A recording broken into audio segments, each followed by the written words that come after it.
And welcome to another edition of Two Steps Ahead Podcast. Two Steps Ahead Podcast encouraging you to take your passion, make it happen, let yourself be great. I'm Son Edom, and coming up on the show, we're going to talk about something that tends to get back into the mainstream of pop culture, news, politics every once in a while. Then it will disappear, then it will come back, then it will disappear, then it will come back. And it's an issue that I guess you could say started back in the 1980s, 1990s, and that's really when it became popularized as far as a term goes. And so we're going to explore the topic of toxic masculinity. What does that mean? What does it look like? Now, when you take a look at something such as toxic masculinity, I guess the first thing you have to do is try to define it, right? And it's interesting, as I did some research, and I've got some audio that I want to play that I think pretty much sets the table for what people think and what people believe. But it's interesting that when you have these hot button issues, let's take for a moment white privilege. Remember when white privilege, haven't really heard about white privilege in a while. It's kind of gone to the back burner of the mainstream as far as pop culture and talking points. We've got other things to worry about right now. But when we looked at white privilege on the show, basically it started or was popularized, I guess you can say, in 1988 by Peggy McIntosh, who wrote a book about it when she took a look at herself. And to herself, I guess, thought she had some revelation about the advantages that she had compared to maybe other people. And so she wrote this book, and it became the basis for the modern day version of what white privilege is and how white people basically have all the advantages in the world and the rest of the world, the rest of the population doesn't. And when we looked at that issue, again, looked at the definition. There was a definition according to Peggy McIntosh, but then other people, when you talk about it, they really didn't have an idea of what it was. There was no set standard.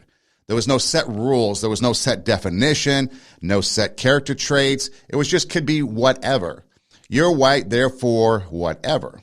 And anytime you question something, you are wrong. Just like Black Lives Matter. When you said all lives matter, you were wrong. Had to be Black Lives Matter. It has to have these certain talking points in order for it to be effective and in order for it to, be its thing, right? And if you speak out against it, then you're somebody who is outcast on the outside. You're the bad guy, Quick example, okay? So as a white male, there's a lot of things that supposedly I'm not supposed to talk about.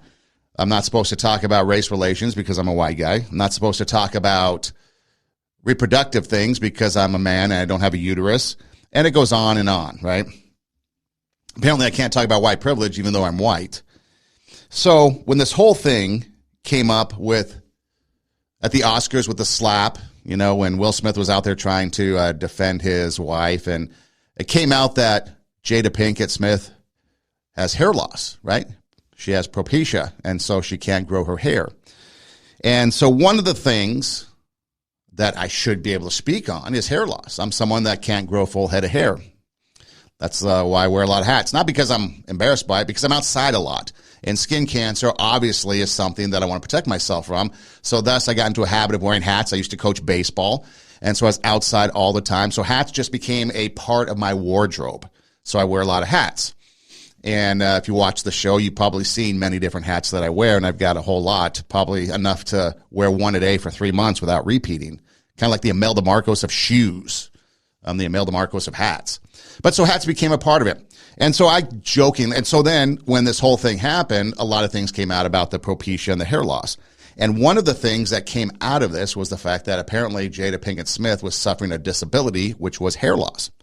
So jokingly, I posted something on social media saying that if disability or if hair loss is a disability, where do I sign up for disability benefits? Because again, I suffer from hair loss. And so obviously it was meant to be a joke. People that know me for a long time know my sense of humor, my wit. And so people started to post. The guys started jumping. Yeah, me too. I want to know. I want to jump to the front of the line. It became kind of like a fun thing. And then, of course, someone wanted to challenge me on it and said that, as you should not make fun of somebody else's hair loss. And I'm like, well, wait a minute.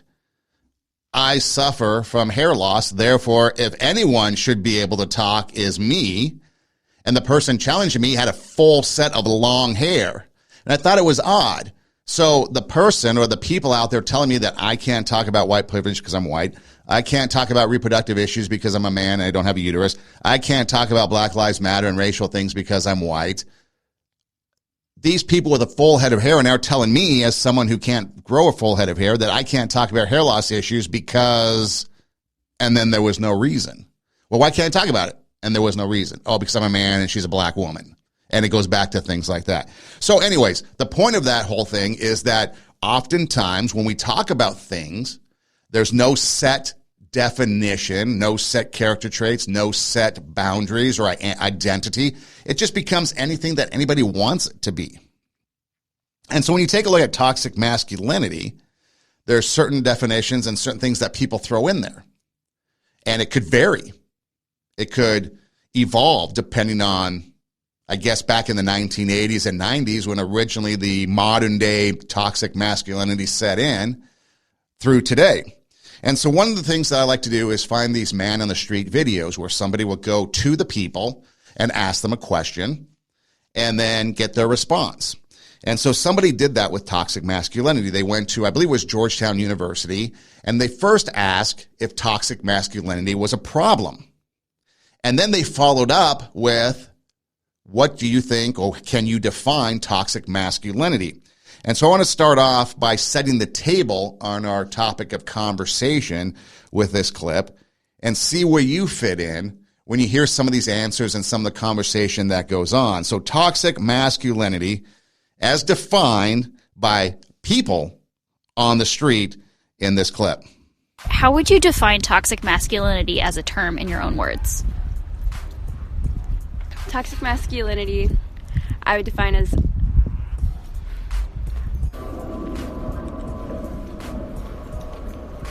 there isn't a sort of logic to it. I feel like it's more just strutting your stuff and being manly beyond there being a point to be. I don't really know. The idea that men have to be a certain way, dominant, physically imposing and all, and to the extent where and these constructs are not necessarily conducive to building strong relationships between different members and communities. Toxic masculinity could be really anything, anything that puts men over females. I guess maybe I would say just guys being expected to behave a certain way. And Ooh, that's a tough question. I would say maybe the persistent reinforcement that being a man means a certain thing. I guess just kind of the societal ideas of what it means to be masculine has it's kind of become something so large that it's become very toxic. The idea that you have to conform to traditional notions of what it means to be a man. If you had to draw the line somewhere between what's toxic masculinity and what's just normal masculinity, how would you do that? I don't know. I think it's a very gray line, not one you would be able to easily distinguish. Wow, that's a hard question. If someone is, feels like they can't cry or feels like they can't be open and emotional. Where do you think the line is drawn between toxic masculinity and just regular male behavior? That's a tough one. I'd say when it goes against probably when what people might say about you is the main drive and you acting that sort of way, I feel like that is probably when toxic masculinity comes into play. maybe you draw the line at a place where somebody feels that just because of masculine norms they have to act a certain way and they're uncomfortable with that. Once it becomes psychologically or mentally damaging to the individual, once they feel so under pressure that, their mental health gets disturbed or something like that, then I think that's where the line might be drawn. So the first part of the question was, can you define toxic masculinity? And a lot of them couldn't. They tried to come up with a definition or something. And then the second was, where do you draw the line? And they couldn't do that either. So people can't define exactly what toxic masculinity is.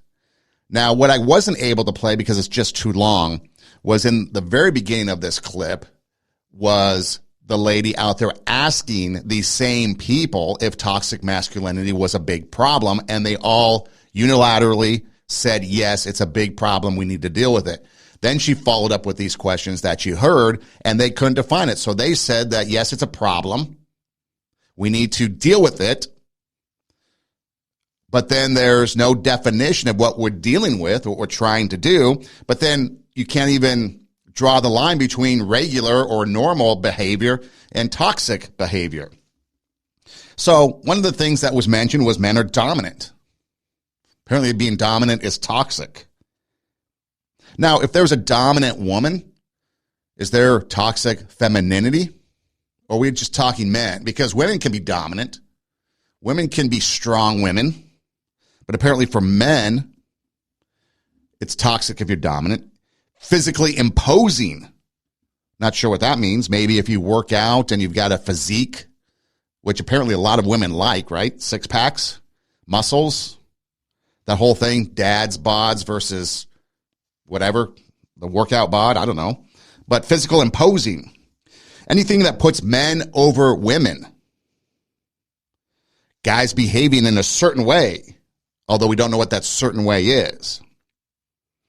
Being a man equals certain things. It's so large, this problem is so large that it became toxic. And then conforming to traditional male roles makes it toxic. And then, of course, when you draw the line between the two, one of the things was you can't cry. Like men don't share emotions. So apparently that's toxic if you don't cry. You know, maybe it's just not in our DNA. Maybe it's just not in our makeup to be that emotional. Talks about that one guy who tried to make the most sense was talking about how whatever causes mental health issues or mental health disturbances, you know, it comes down to the individual, whatever the individual might think. That's toxic. Strutting your stuff. You're the cock of the walk. Peacock struts his stuff to attract a male. To attract a female. So the male peacock with all the feathers and everything in full bloom trying to attract a female. We're strutting our stuff. Physically imposing, I don't know. This was my favorite one. Constraints that are conducive to building bad relationships. Anything that puts men over women, it's a gray line. So again, those were the definitions from people in academia, Georgetown University, on the streets that were trying to define what toxic masculinity is and where you draw the line between normal male behavior and toxic male behavior. And prior to that, they had said that, of course, toxic masculinity is something that we need to deal with. So then if we're dealing with toxic masculinity and we don't really know what the definition is, like I said, it could be pretty much anything to anybody. You ask those 5, 6, 7 different people in that clip, they all had a different reason or a different definition or a different example of where crossing the line is. So what is a man? I guess we have to define that, don't we? And nowadays with this gender stuff going on, gender fluidity and gender neutrality and all this stuff, people don't even know what things are anymore. Apparently we don't know what a woman is. We heard that from a Supreme Court justice that was then followed up by a bunch of politicians saying that, do you know what a woman is? We don't know what a woman is. We can't define what being a woman is.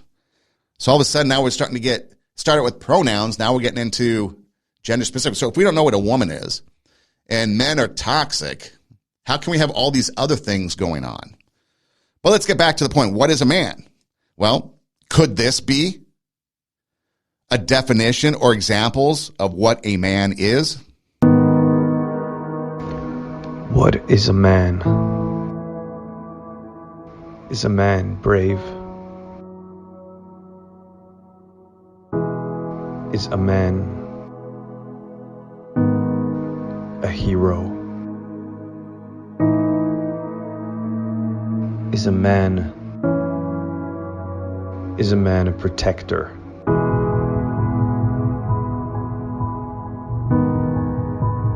Is a man vulnerable?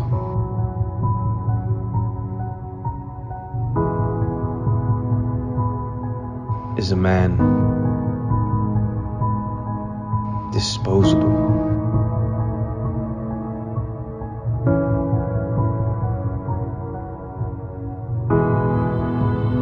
Is a man broken?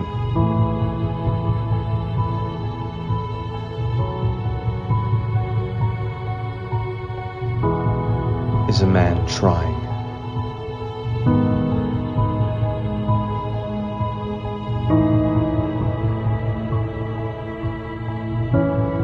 We see the good in men. See, there's a key thinking or thought or mindset, as we like to call it on the show. Looking for the good, not just in men, but in people. Because if you want to look for the bad in men, that's what it took. It took someone looking at the bad in men to create toxic masculinity instead of looking at the good. If you look at the good, you might find a man is brave. He might be a hero. Maybe he's a protector. Is he vulnerable? I guess it depends on what your definition of vulnerability is.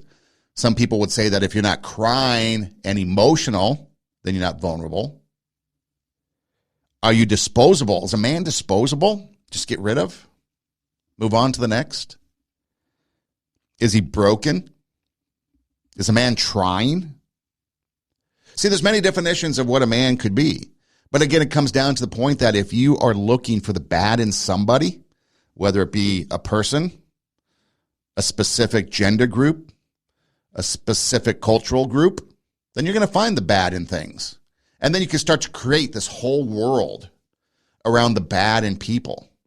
I mean, some of these traits, when you look at it, dominant. Remember, these are some of the things that the people on the street were saying that was toxic for men. Being dominant, physical imposing. There's a lot of dominant women, a lot of bodybuilding women, a lot of women that look really good. They've been in the gym, they've been working out, they're in the professional world, and they look really good. They can be imposing. They've got that dominant, good looks. They're dressed sharp. They're smart. They're intelligent. They're in the boardroom. That could be physically imposing. What about anything that puts a female over a man? I guess that's okay today. What about women behaving in a certain way? See, you can look at the negative in things and you can create a whole problem like toxic masculinity. You can look at a race, whether it be white, black, brown, yellow, whatever color you want to call it in the Crayola crayon box, sky blue, mint green, lava red, doesn't matter. If you look in the bad or if you look for the bad in something, you're going to find it. And I would have to call in the question why you're always looking for something bad in people. Why is that? Would you not want to look for something good in people? I mean, we've got a whole lot of problems in this country, and a lot of it has to deal currently with crime. And there's a lot of district attorneys right now that are out there that aren't prosecuting crime, Los Angeles being one of them, and there's others, and people are getting out on bail when possibly they shouldn't be because of what they've done. And so you have this whole thing going on, and the DAs are looking at them in a different light. Now, maybe in some cases that's good. But in this case, probably not so much, right? Because we're creating a greater problem. We're creating a greater problem by not looking at the bad in these criminals. It's the flip side. You can look at an abuser, someone who abuses a spouse, toxic masculinity right there, absolutely. But that's not toxic masculinity. That is a bad dude. That should not be doing that. Because a man is a protector. If you're a real man, you're a protector, not an abuser. If you're a real man, you're trying. Yeah, that gal might go nuts. She might be bat crap crazy. But you're trying to make it work. You're trying to be there for her. You're trying to understand. That's what a man. There might be a time where it takes a man to walk away. Maybe that's the vulnerability. Maybe the vulnerability is being there when she's bat crap crazy. Maybe the vulnerability is having communication, just communication. You don't have to cry. You don't have to be emotional. It's okay not to be that way. A lot of guys aren't that way. But you're a protector. Maybe you're a hero. Maybe not a hero in the sense of a hero to society, but maybe you're a father and you're a hero to your kids. Maybe you're a coach and you're a hero to your players. Maybe you're a teacher and you're a hero to your students. Maybe you're a hero, husband, and you're a hero to the wife. Maybe you're a son and you're a hero to the parents or to your siblings. You're a protector. You're protecting those same people that I just mentioned. You're trying. Whatever trying means, you're trying to be that man that people are looking up to you for. I mean, take a look at the actors that we used to think as men back in the day. Okay, remember we had this whole culture thing about the woke culture, and we were canceling a lot of things? We were canceling Aunt Jemima, pancake syrup. We were canceling Uncle Ben's rice. We were canceling Eskimo pies. We were canceling Mr. Potato Head. You know, we're canceling all these things. Pepe Le Pew. I mean, all these inanimate objects. That's basically just advertising and marketing schemes, even though the people behind it might be real, like Aunt Jemima. But again, you're canceling these things, right? Well, in this day and age, if we were to cancel toxic masculinity, when you think of these masculine actors, you think of James Dean, Cary Grant, even Clint Eastwood in his 90s, still doing his thing. Maybe John Wayne and Marlon Brando. And you have this idea of a man, maybe a motorcycle, maybe a cigarette, although we've learned now that cigarettes are bad. But again, back then, that was a sign of masculinity. And you've got this image of a tough guy, not backing down. The tough guy, going to stand his ground. Is that the image that has become toxic now? Did Marlon Brando cry in A Streetcar Named Desire? Was it Delilah? Clint Eastwood in some of the movies that he's made, did he show emotional vulnerability? He was going to give up his career in the line of fire for Rene Rousseau's character. Is that vulnerability, or is he still toxic? Think of Cary Grant, John Wayne. Are those guys considered toxic now? Or is that still a good example of what it is to be a man? And of course, we're really talking about the images that they portrayed. The person, the actor himself might be something different. Well, what about professions? You know, one of the things you think about, firemen.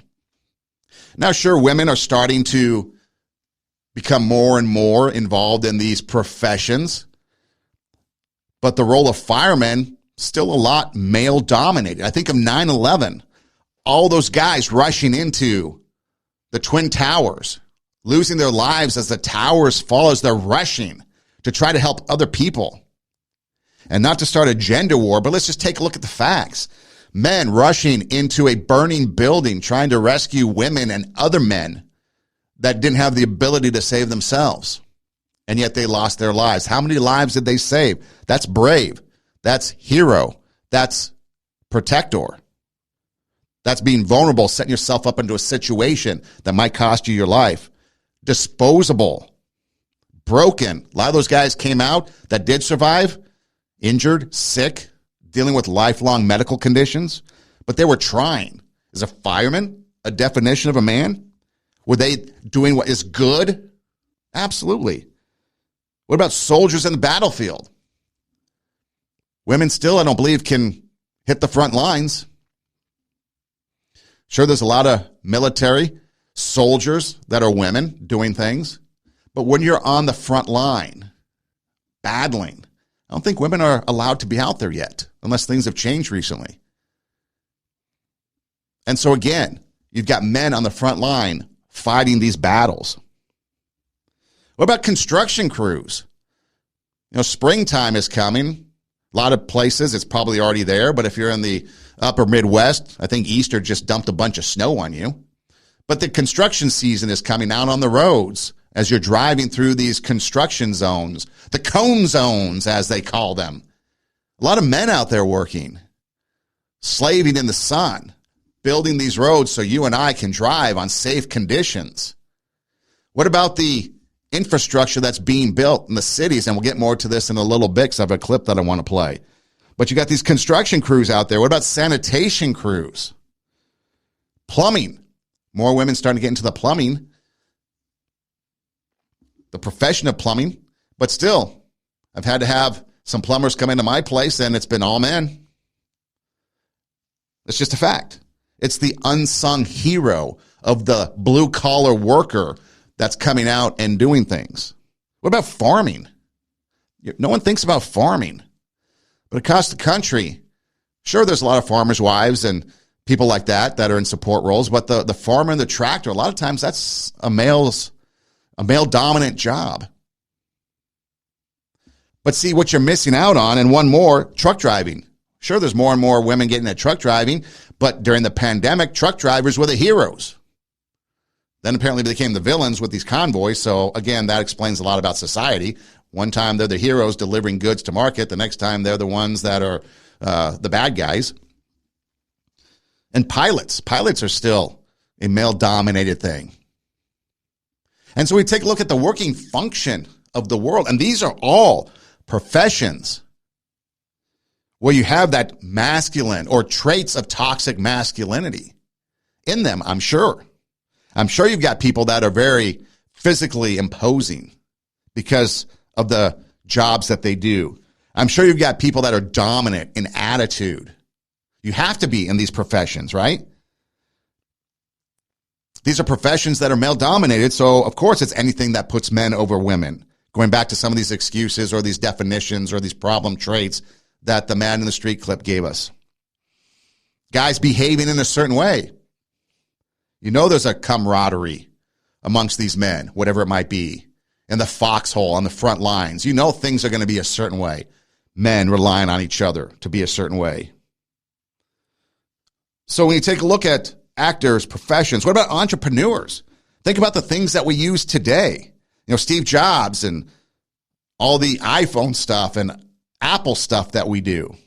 Bill Gates, even though he's gotten nutty. Elon Musk, apparently he's the bad guy now, but again, he was revolutionary in the electric vehicles that California is demanding that you have by 2035.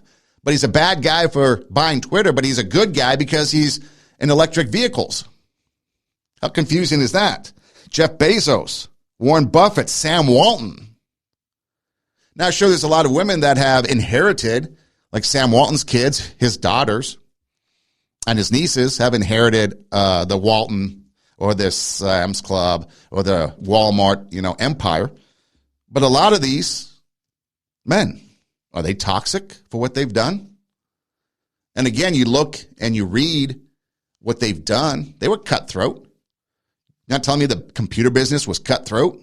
Absolutely was cutthroat. So you know these guys were dominant in their thinking and their mentality and savvy in what they did. What about movie producers, directors? You think of Steven Spielberg, George Lucas, Martin Scorsese, Alfred Hitchcock, Francis Ford Coppola. The movies they made, the images that we see, are those toxic masculinity issues in the movies? But that's what we have.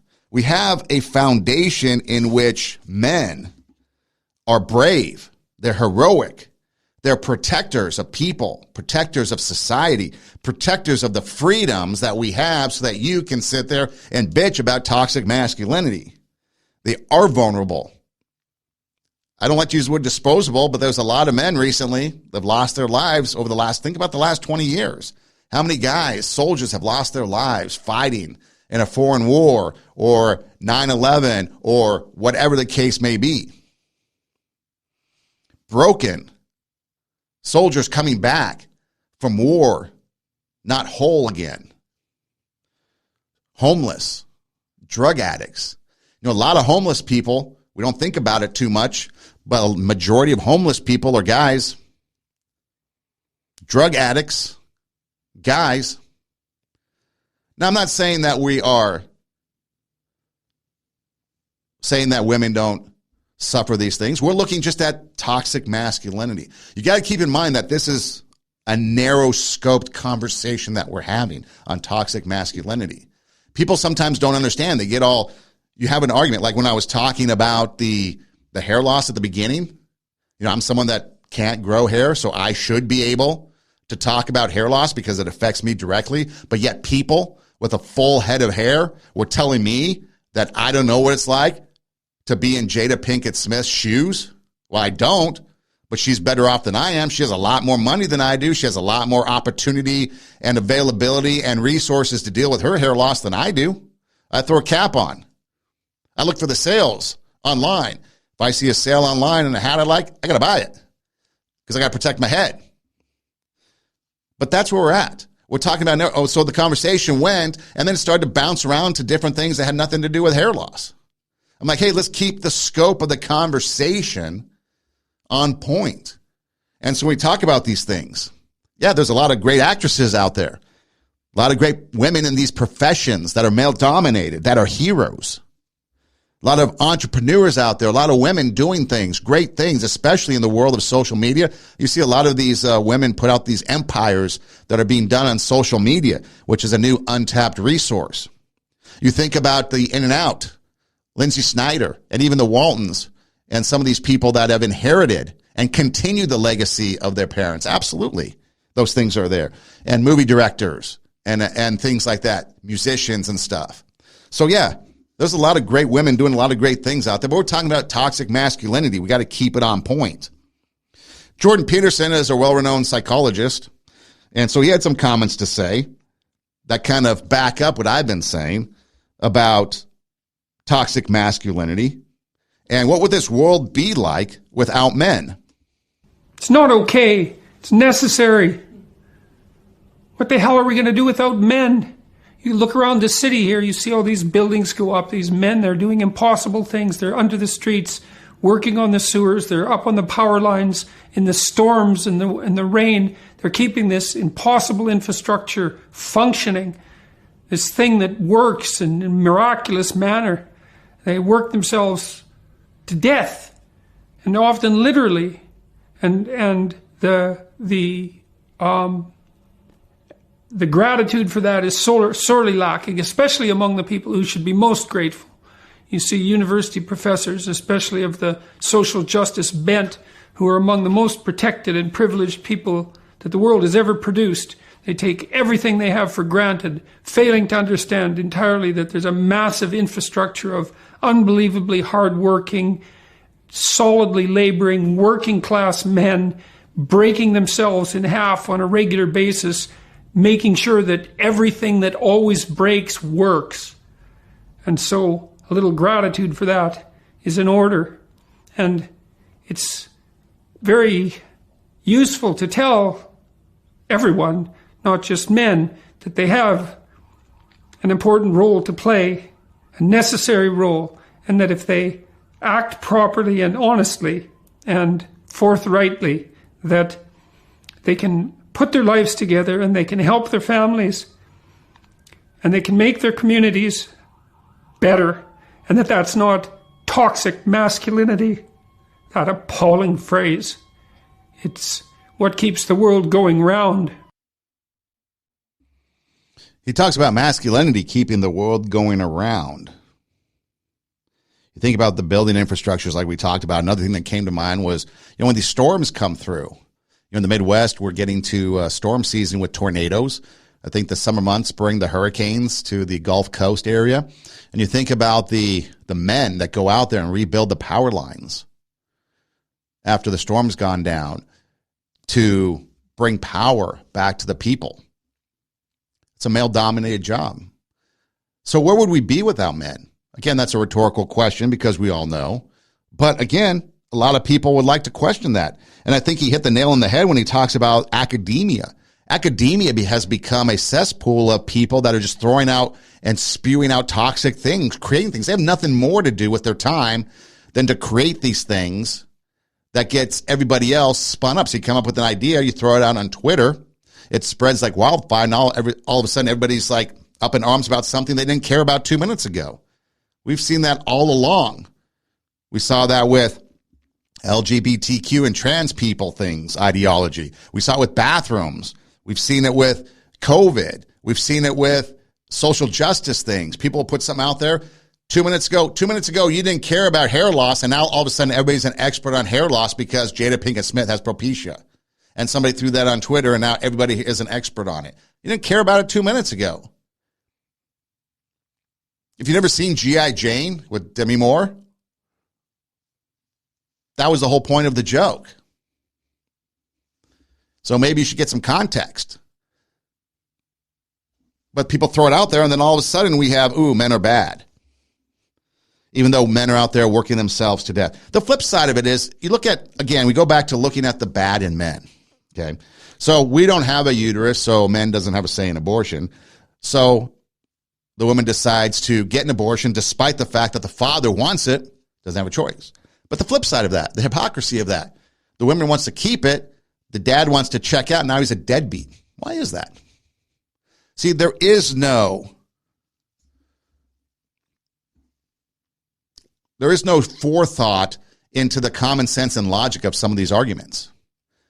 Toxic masculinity is, well, if you're dominant, if you're physically imposing, you don't cry, whatever puts you above a man, okay, that's all bad. But then you're in a relationship and there's a spider on the wall, who are you calling to kill that spider? The logical thought isn't there. The rationale isn't there. We like to look at things on this show through common sense, logic, and reason.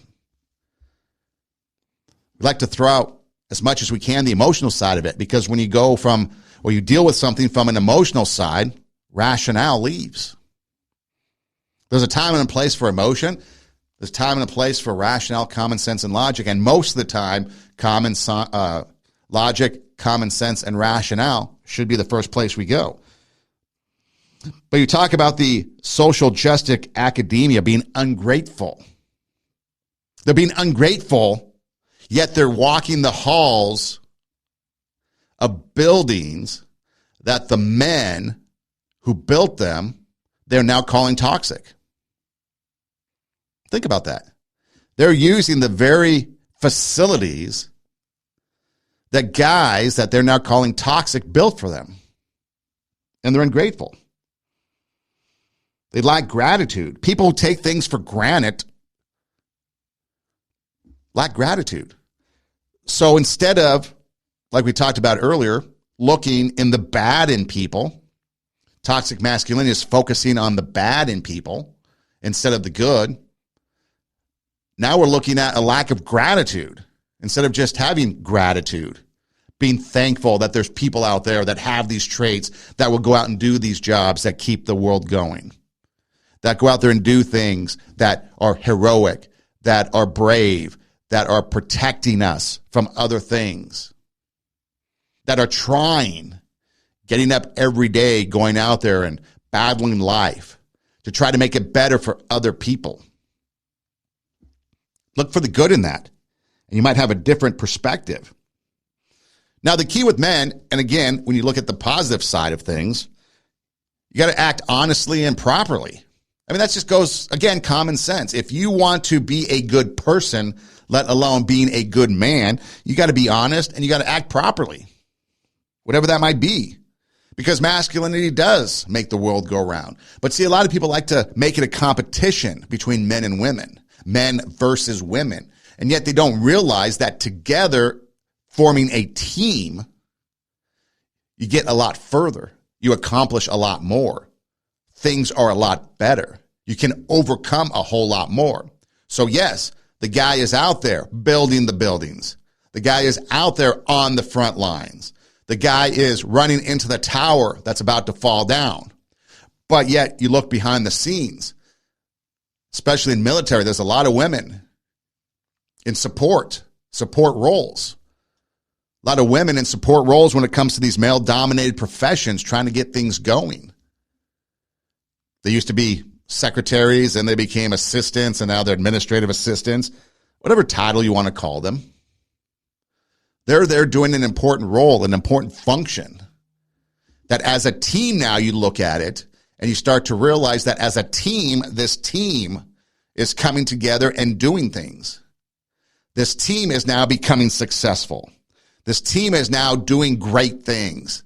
And so others that benefit from the work from this team, regardless of gender, can now show gratitude and be thankful for the outcome of their efforts. You got to be honest. You got to work properly. So when you look at the toxic masculinity traits, you're not looking at traits that are just specific to men. You're looking at traits that are problematic in mankind, regardless of gender. So one thing that people like to do is make men more like women. Here's Ali Stuckey. Rape, murder, war. They all have one thing in common. Men. Aggression, violence, ambition unchecked by conscience, all the stuff of toxic masculinity, right? And the solution is obvious. Make men less toxic. Make men less masculine. Make men more like women. But I'm here to tell you that that way of thinking is not only wrong, it's dangerous. Here's why. When you try to make men more like women, you don't get less toxic masculinity. You get more. Why? Because bad men don't become good when they stop being men. They become good when they stop being bad. Aggression, violence, and unbridled ambition can't be eliminated from the male psyche. They can only be harnessed. And when they are harnessed, they are tools for good, not for harm. The same masculine traits that bring destruction also defeat tyranny. The traits that foster greed also build economies. The traits that drive men to take foolish risks also drive men to take heroic risks. The answer to toxic masculinity isn't less masculinity. It's better masculinity. And we know what that looks like. It's a young man opening the door for a girl on their first date. It's a father working long hours to provide for his family. It's a soldier risking his life to defend his country. The growing problem in today's society isn't that men are too masculine. It's that they're not masculine enough. When men embrace their masculinity in a way that is healthy and productive, they are leaders, warriors, and heroes. When they deny their masculinity, they run away from responsibilities, leaving destruction and despair in their wake. The consequences can be seen everywhere. 1 in 4 fathers now lives apart from his children. And children who grow up without a dad are generally more depressed than their peers who have a mother and a father. They are at far greater risk for incarceration, teen pregnancy, and poverty.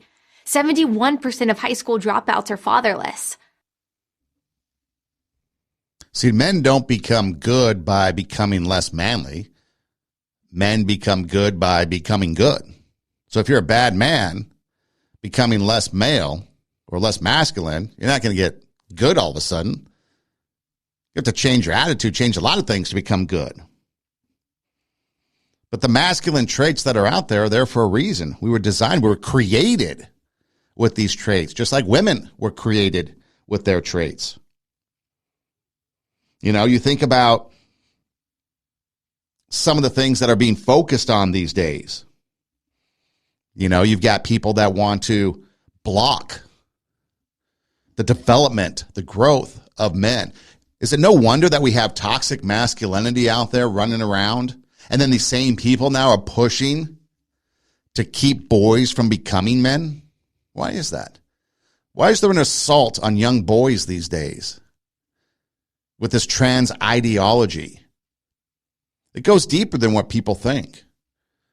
They're trying to create an environment that's soft, trying to do away with this toxic masculinity because they realize that guys have traits for a reason. And those traits don't make them good or bad. It's what you do with them that makes them good or bad. You don't becoming good by becoming less of a man. Opening doors. See, one of the things that used to happen, chivalry. Now, I've never done a poll, but I look whether it's through social media, gives me a litmus test, an idea of what society is thinking out in the public world. Watch, observe, keep an eye on.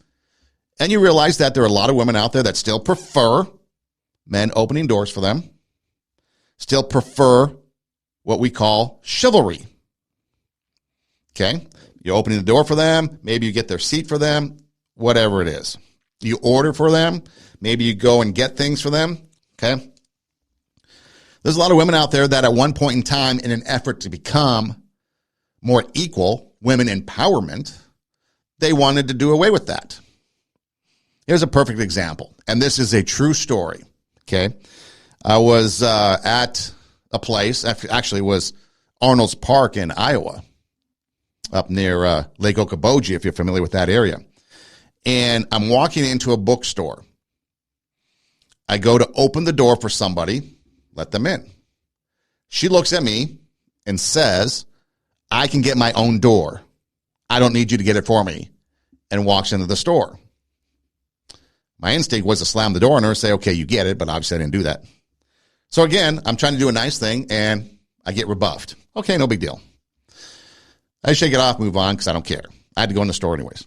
So now I'm in the store. Moments later, I'm looking at a book. Lady next to me happens to drop a book off the shelf. Well, coming off my experience that I just had, I decide, yeah, I'm not going to do anything. Let's see what happens. Okay? I thought this would be a learning moment or a learning moment to society. So I wait, and she waits, and I wait, and she waits, and she bends down and picks up the book. I happen to glance at her. She looks at me and she says, a real man would have picked that up for me. So I replied, well, a klutz wouldn't have dropped it. No, just kidding. But she looked at me like I was supposed to pick it up. So here, in a span of a few moments, two different things happen. Okay. Now, naturally, I would normally pick up the book, and that's fine. But again, now you're talking about, invading somebody's space because it was at her feet. She might think I have a foot fetish or something, go freaky. I don't know. Got to protect yourself in these days and age, in this day and age. But again, two different things.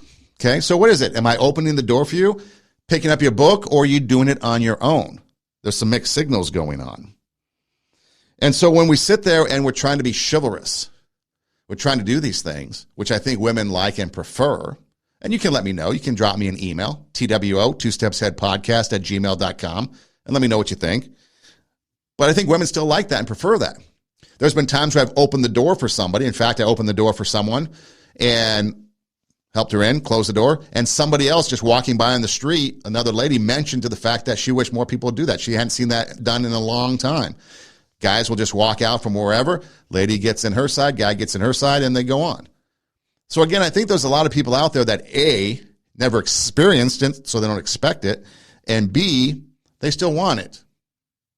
And yet they tolerate men not being chivalrous anymore. So guys, we need to step up and be chivalrous, because chivalrous is a good form of masculinity. But when we sit there and we look at these things, we got to realize that without this masculine trait, without men being men, the good kind of man, you've got kids heading off to prison. You've got a rise in pregnancies and dropouts. You've got depression, things we've talked about on the show before. A lot of different things are root causes of all these other issues. And masculinity can be good, it can be bad, depends on how you use it, but toxic masculinity isn't a thing when you look at masculinity in general. It's men being good or bad based on the fact that they're good or bad, not based on the fact that they're less masculine or not. So what about society? What does society say to men these days? Here is Helly Shaw. 5 things we hear growing up. 5 things society says to men who try to grow up. 1. Men don't cry because women have monopoly over the tears, because emotions are just another cover-up for weakness. Well, guess what? When Kevin failed in 5th grade, he didn't cry. When Kevin's mother left him, he didn't cry. When Kevin's girlfriend died, he didn't cry. When Kevin committed suicide, he wondered who would cry. 2. All men are dogs. They are animals. preying, looking for their next target, the next woman to lie, cheat, harass or betray? Well, certainly, because one man or 2 or 20 lakh men is all it takes to define an entire freaking gender. Because the loyalty, faithfulness and everything wonderful that a man's best friend is shoved under the carpet because that one dog couldn't stop humping. 3. Be a man, said the father who was never there.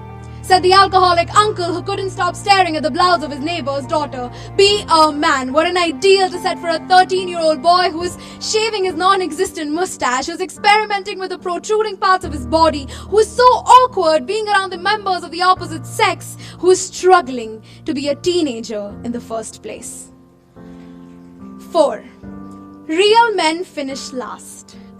Because at the end of the day, that's all that matters. Your ability to stop your ability from doing its job. So hold it. Hold it tight. Masculinity is a word. Humanity is another. So are love, care, and compassion. So maybe if you, dear society, get over what the first one means to you, you'll see what the next few mean to the rest of us. 5.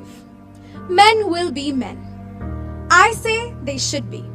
A man should be a man when he sheds his first tear, when he cries his eyes out. A man should be a man and not a dog or a pig or any other animal you could possibly generalize. A man should be a man when his father comes home drunk and raises his hand. A man should be a man when his daughter brings home a boy. A man should be a man when he's in bed with the woman he loves, cherishes, and appreciates. A man should be a man. And before everything else, a man is a human too.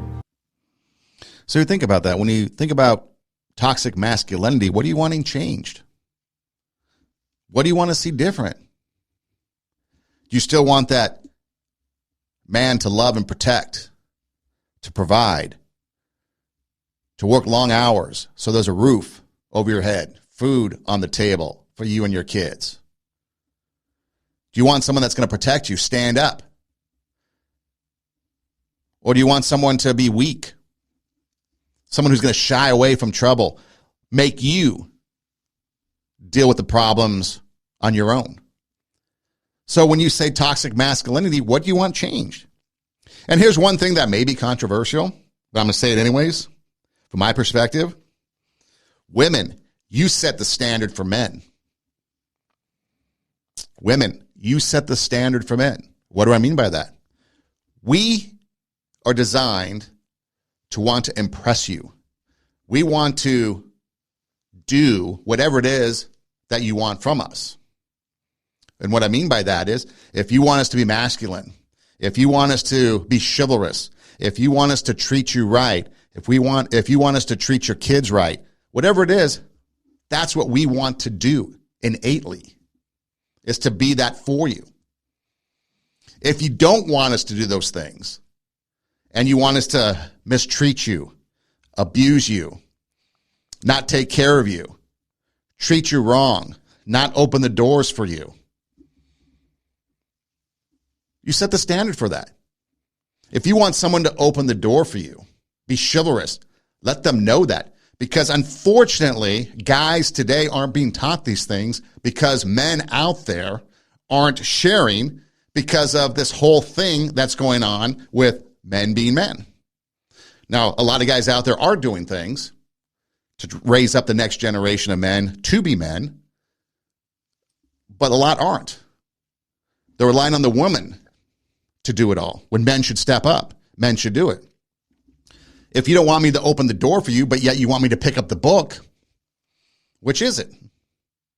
Do I just do whatever I want? Open the door for you and have you yell at me for opening the door? Pick up or not pick up the book and deal with the consequences?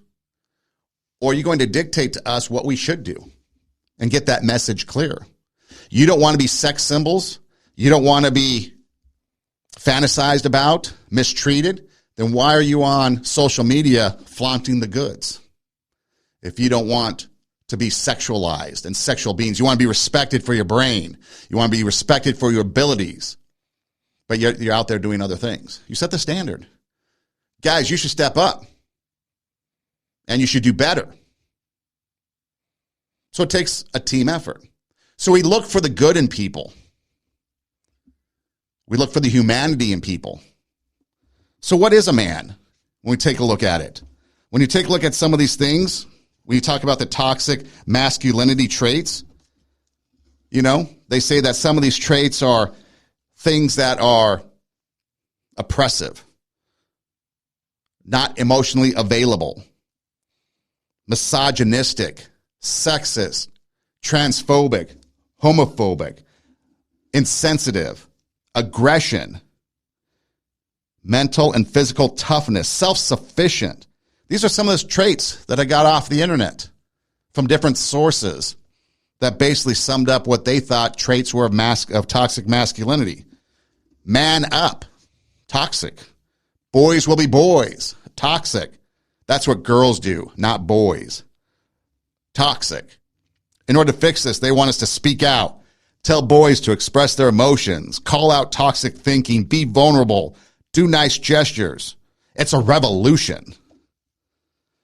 But you know what it comes down to? It comes down to a good man using the traits and personalities that he was created with in a good way, being honest and respectable. That's what it comes down to. Be honest and respectable with the traits that you've been given, and you're just a man. You have masculinity. You're brave. You're a hero. You're a protector. Yeah, you may be broken. You might be trying, but that's the good in you coming out, and you're making an effort. So in order to be good, you have to do the good. Be the goodness that's in you. Raise the standard. Bring out your inner greatness. Inspire and motivate others to do the same so that it does become a revolution, but not in the way that people of today want it to be. Because masculinity is important. The world evolves around it. And women, you have to think of it as no, it's not a competition between the sexes. It's not a battle of the sexes. We merge together and we form a team. And as a team, we move forward, and we're able then to conquer the things that go on in this world. This is Two Steps Ahead Podcast. Two Steps Ahead Podcast encouraging you to take your passion, make it happen, let yourself be great. I'm Son Edom. Hey, go to radiowarp.com. That's radio, W-A-R-P, radiowarp.com. And you can click on the Two Steps Ahead podcast icon, and you can listen to all the different shows that we have on there. You can download the SoundCloud version, the audio version, or you can watch the video version via YouTube. You can subscribe to our YouTube and SoundCloud accounts and never miss an episode. And like I said, take it with you on the go. Radio Warp, you can listen to episodes on the show live during the week or on demand, so to speak. There's also a Listen Live tab where you can listen to some cool music, some new releases in pop music, and some other things that are going on there. So it's a great source of wholesome entertainment for you and the family. A lot of top artists are played there as well. You can find me on Instagram at my personal page, Edom Rocks, EIDEM ROCKS. You can also find the show page, TWO, Two Steps Ahead Podcast on Instagram. On both pages, there's a link in the bio. We'll take you to several different things, radiowarp.com, our YouTube, our SoundCloud, our swag shop, where you can find cool merchandise. Get yourself ready for the summer. A lot of Two Steps Ahead podcast stuff on there. And then all you have to do, we're everywhere you listen to podcasts. So wherever you listen to podcasts, whether it's Spotify, Pandora, Apple Podcasts, iHeartMedia, whatever your favorite podcast platform is, we are on there. Or you can just do an internet search of TWO, Two Steps Ahead Podcast. Or my favorite, just say, whether it's Siri, Google, Alexa, just say, hey, play Two Steps Ahead, TWO, Two Steps Ahead Podcast, and we pop up. Join us every Tuesday night for a live version, 8 p.m. Pacific. We replay it later that night at 10 p.m. Pacific for you night owls. And then, like I said, it plays throughout the week on radiowarp.com. Also on demand there as well. Take your passion, make it happen, let yourself be great. I'm Son Edom. Hey, thanks for listening. Do tell a friend. And until next time, God bless.